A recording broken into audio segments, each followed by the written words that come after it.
खुदावंद आपके साथ हो। हमारे लिए आज के जीवन का 10 मुताबिक मुकद्दस मत्ती उसका 25 बाब 1 का 13 आयत से। तब आसमान की बादशाही 10 कवारियों की मालिक होगी जो अपनी मशालें लेकर दूल्हे के इस्तकबाल को निकली।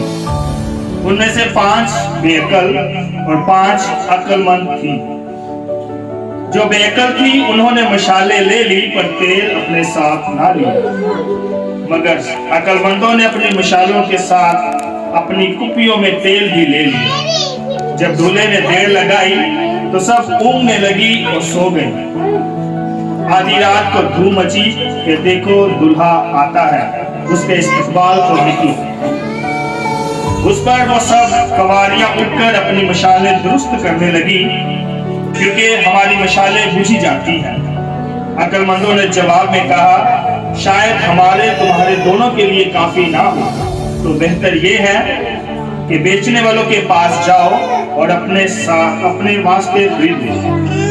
जब वो खरीदने लगी तो दूल्हा आ पहुंचा और वो जो तैयार थी उसके साथ शादी में चली गई और दरवाजा बंद हो गया। फिर वो दूसरी कवारियां भी आई और कहने लगी, ऐ खुदावंद हमारे लिए दरवाजा खोल। पर उसने जवाब में उनसे कहा, मैं तुमसे सच कहता हूँ कि मैं तुम्हें नहीं जानता, इसलिए जागते रहो, क्योंकि तुम ना उस दिन को जानते हो और ना उस घड़ी को। अंजील मुकद्दस के वसीला से हमारी खताएं माफ की जाएं।